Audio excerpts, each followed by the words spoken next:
Welcome back, everybody. In the kitchen now with Shana Conrad. She is a personal chef these days, cooking healthy foods for area families who just don't have time to cook, and it's not easy. It just isn't. No, it's sometimes, it's really hard to find the time, and if you don't have a real interest in cooking or learning how to cook healthy, it's nice to be able to get those same meals with some help, and so that's what I've been spending a lot of my time doing.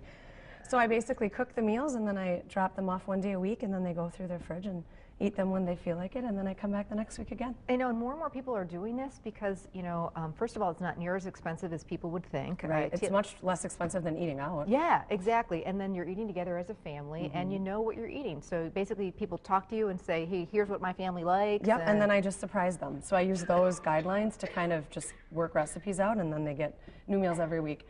It's also, it kind of takes away the temptation of ordering a beer at the restaurant too. Which adds up quickly, and the bill adds up quickly. And and it's nice to, sit around your own table, with your for family. sure. Yeah. Shana's the mom of 2 boys who, kids, it's hard sometimes to get them eat fruits and veggies. It is. You have to be persistent. You can't give in because they'll say they don't like it, but you have to just try again a couple of weeks later because slowly you can break them down. I totally agree. And if they're hungry, they will eat, especially if you say we're having pizza. Both my kids love pizza. My son is a serious pizzaholic, and so this is a fun one. We're making a veggie pizza, but it's got cheese and it's got all sorts of good stuff on it. So I think you're going to like it. So first, we'll start with the crust. This is I know a company that you love to pieces, and I do also, and it's local, which makes me feel really great. But Golden Home makes these 100% whole grain crusts. The ingredients are fantastic, and I don't think the boys even understand the difference. No. If you just work with it and use it, they don't ask questions. No, exactly. And they're ultra thin, which is also really crisp fabulous. up. They're 10 minutes, 10, 15 minutes in the oven. You can get them right at festival foods, lots of grocery stores. So whole wheat, though, all right? Yep, exactly. Okay. And we're going to kind of go away from the norm with the red sauce, basically, for the pizza. And we're going to use some Greek yogurt. We don't have a lot of meat on this pizza at all. There's a little bit of protein from the feta cheese, but this will give us a little more protein also. Okay. So that'll help keep those kids feeling full. Okay, and I'll work on the mushrooms. I'm going to slice up some mushrooms. Now, we're using, these are baby Bella mushrooms. Yeah. I love I think they're cute. Yeah, something different than, and just slice them up? Yep. Okay. We've got a little bit of chipotle salsa here. This is right in the Mexican aisle. It isn't by the salsas. It's kind of by, the green chilies and those type of peppers. Okay. It's a little smoky. There's a little bit of heat, but not a lot at all. And then this is just dry ranch seasoning. Oh, yeah. I love Penzeys. That's my favorite place to get things like this. And so it doesn't have any preservatives or anything, and it's basically dehydrated vegetables. Okay. And then we have our spinach. Now, this is something super cool. You could definitely hide the spinach in a red sauce as well. So when you work with frozen chopped spinach, it's very wet. So I'm going to squeeze this right now, and you just have to be sure, typically I would do this over the sink, but I just want to show, if you don't do this and you just use the spinach as is, you will have a mess, a squishy, nasty, soggy crust, and no one will be happy. Right. Okay. But this gives some texture to the sauce, and it makes it really pretty. So I totally love it. So stir that up.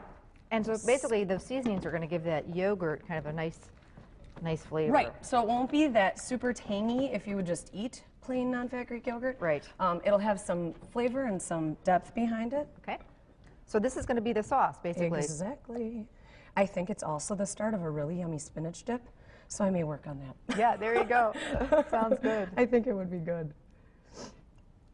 So after we spread this, we'll sprinkle the feta and throw the mushrooms on and pop it in the oven, and that's it. So again, we're using feta cheese. You could use anything. Okay. You really could. You could use mozzarella. Mozzarella. You could use Parmesan. You could use, whatever you like. I like feta. I think my boys might be a little happier with just a regular mozzarella, which is fine. Sure, but a little dab will do you. We don't need a ton of it, which is the nice part about it. And it crumbles so small that it takes up more space. You can get away with not using a lot. And, I do try to cook healthy, and cheese does tend to have more fat. And so if you can use something that takes up more retail space without using so much of it, I think that's a pretty cool. Yep. And feta, some people don't do, like blue cheese, but feta is not like that. It's blue cheese is a little much for me even. Feta is mild, and it's really salty, so you have to be careful if you're using it to not oversalt the food that you're making as well. So then you wait till the end, and if you still need a little bit. So we just throw the mushrooms on top here, just kind of scatter them around. Preheat the oven. We do these at a pretty high heat. Yeah, 425 for about 10-12 minutes, and you just have to kind of watch it.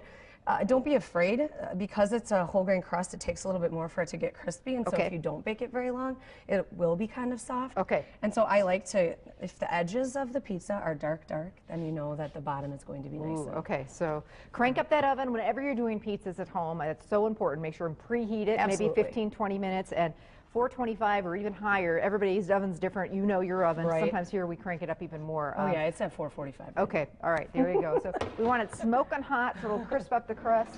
Let's take a peek, Shane, and see if we got what we're looking for. Oh yeah, can you see the crust around here? Gets a little bit brown. How's that looking? Fabulous. Perfect. Gorgeous. Okay. It smells awesome in here, by the way. That looks fantastic and slides right off. And ooh, we'll get a pizza cutter and start cutting that up. Awesome. So for people who want to find you, get a hold of you, find out more about you, and maybe have you come cook for their family, or at least get some information about it, how can they do that? My full name is my website, so it's ShanaLeeConrad.com. Okay. I went out on a limb and instead of thinking of a business name, used my name. That's okay. All right. And if you go to our website, we'll link you to there. So thanks so much. Oh wait, Shane is not going anywhere. We're making a really nice light dessert later. What are we making? We're making stuffed pears. It's kind of fun, and you could do a lot of different things with them, but we're kind of doing a grown-up version. Oh, I like that. Kind of fancy. I like fancy once in a while. You got to do that every once in a while.